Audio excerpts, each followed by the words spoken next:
Hai, shalom bagi kita semua. Beberapa orang bertanya kepada saya, bagaimana sih dosa menghujat Roh Kudus itu dan mengapa dosa ini adalah dosa yang tidak terampuni di dalam kitab suci. Nah, pada video ini kita akan membahas dosa menghujat Roh Kudus. Jikalau kita membaca perikop secara keseluruhan dalam Markus 3 ayat 22-29, Markus mencatat bahwa ahli-ahli Taurat yang dari Yerusalem datang ke Galilea untuk melihat pekerjaan yang dilakukan oleh Yesus Kristus. Dan ketika ahli Taurat bertemu dengan Tuhan Yesus sedang melakukan mujizat kerajaan Allah, yaitu pengusiran setan.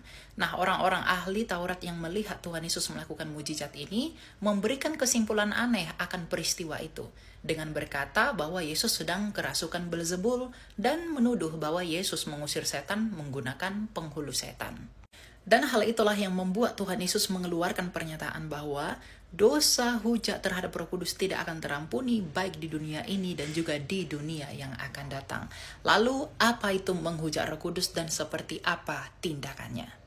Jadi, pengertian menghujat Roh Kudus adalah ketika seseorang yang telah diterangi hatinya oleh Roh Kudus sampai benar-benar sadar dan mengerti bahwa Yesus adalah Kristus dan Mesias, tetapi ia menuduh bahwa Kristus berasal dari setan, maka ia telah menghujat Roh Kudus.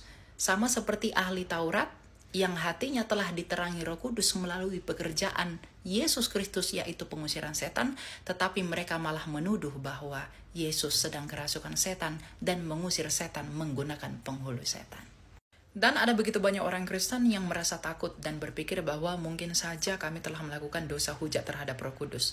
Justru orang-orang yang seperti itu adalah orang-orang yang tidak melakukan dosa menghujat Roh Kudus. Karena orang yang telah menghujat Roh Kudus akan tetap menolak untuk percaya kepada Yesus dan selalu mengeraskan hatinya sampai dia mati. Jadi orang-orang yang menghujat Roh Kudus adalah orang-orang yang menolak ajakan dan juga kesaksian Roh Kudus untuk percaya kepada Yesus. Karena di dalam Yohanes 15 ayat 26 Tuhan Yesus berkata, "Jikalau roh penghibur, roh kebenaran yang keluar dari Bapa itu datang, ia akan bersaksi tentang aku." Jadi, jikalau kita masih mengaku secara tulus dan sadar bahwa Yesus Kristus adalah Tuhan dan Ia adalah firman Allah yang turun ke dunia ini, maka kita belum menghujat Roh Kudus. Karena dalam 1 Yohanes 4 ayat 2 dikatakan, siapa yang mengaku bahwa Yesus Kristus datang sebagai manusia, ia berasal dari Allah.